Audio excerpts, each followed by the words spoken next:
Fra 1. januar kommer der nye boller på Københavns kultursuppe, når Carl Christian Ebbesen fra Dansk Folkeparti overtager posten som kulturborgmester. Den situation den vil jeg gerne udnytte, og derfor så vil jeg gerne pitche ham nogle idéer. Jeg er taget herind på Christiansborg, hvor han for tiden sidder og arbejder med noget andet politik. Carl Christian Ebbesen, tak fordi I måtte komme. Du er ny kulturborgmester, og tillykke med det. Tusind tak. Jeg er jo her, fordi jeg gerne vil have fingre i nogle af alle de lækre kulturkroner, der er i København. Nu starter jeg med at fedte lidt. Jeg har læst, at du er glad for motorcykler og friluftsliv. Det er rigtigt. Så jeg tænker, hvorfor kombinerer vi ikke de to ting og åbner en rockerborg i Kongens Have? Nu det, at man kører på motorcykel, har ikke rigtig noget med rocker at gøre. Jeg har faktisk været medlem af en motorcykelklub i mange år. Det var jo bare alle os, der nu interesserede os for motorcykler og gik og pudsede lidt på dem. Og så skød I med panserværnsraketter for ligesom at lukke aftenen af? Nej, det gjorde vi ikke. Det må jeg sige, det skuffer mig lidt. Nu vil jeg lige vise dig nogle andre idéer. Lad mig se. Anden idé. Det ser vildt ud. Det er Gay Pride. Det er Gay Pride'en, ja. Og det skal vi af med. Altså, jeg ved, Dansk Folkeparti er også imod homoseksuelles rettigheder. Så det skal vi af med. Det er ikke korrekt. Så du vil ikke fjerne Gay Pride'en?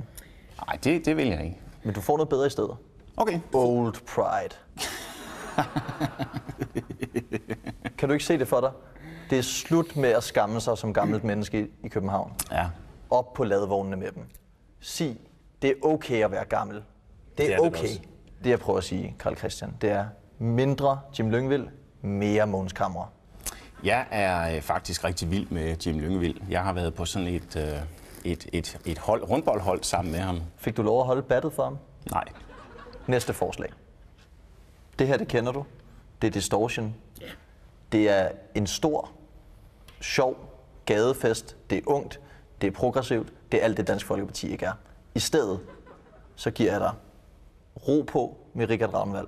Et 4-dages meditationsmarathon. Jeg havde hørt så meget, negativt omkring Distortion. Ja, det sviner i gaderne, folk brugte ikke toiletterne, og det synes jeg faktisk er et stort problem. Det kunne være, at man skulle rykke Distortion indenfor. Så går konceptet ligesom lidt af fløjten, ikke? Jeg hørte i går på Radio 24/7, at du sagde, at du gerne ville have fløjteindianerne på Rådhuspladsen i København til at forsvinde.